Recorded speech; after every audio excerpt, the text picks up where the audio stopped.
we really found common ground in the prevention of exposure of this content. As students are heading back to school, both in person and virtually, a North Carolina organization called The Third Talk is teaming up with the North Carolina SBI and Department of Public Instruction to create a series of videos regarding a tough topic. By 12 years old, I found myself trying to fit into a mold created by explicit adult content that reinforced unrealistic expectations of young people and continues to do so today. The state's Internet Crimes Against Children Task Force came into it on the crime side.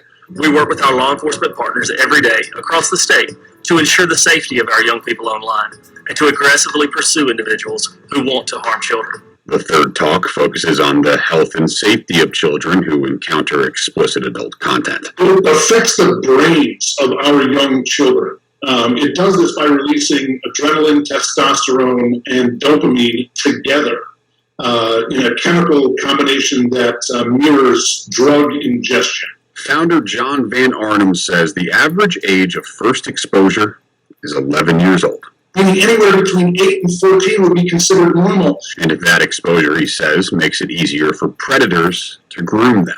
He told me if I sent him pictures, it would make him happy. And if I didn't, that I didn't love him. So, I did it. The next couple of months were terrible. He said that he would send them to my parents and friends if I didn't send him more. The problems exploded over the last 18 months. Tips that were received by the National Center for Missing and Exploited Children, those tips doubled. Investigations into internet-based crimes against children doubled.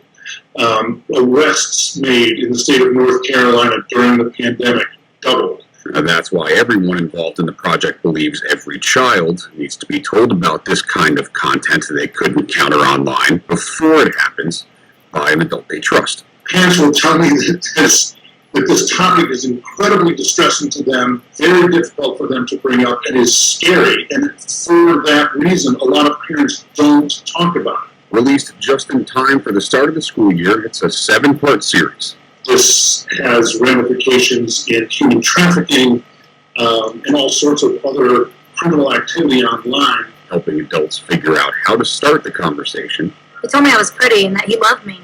What 13-year-old wouldn't want to hear that? While outlining health and safety reasons that talk needs to happen. One night I snuck out of the house and went to a nearby park to meet him. When I saw his car, I got butterflies until he rolled down the window and I saw a guy around my dad's age.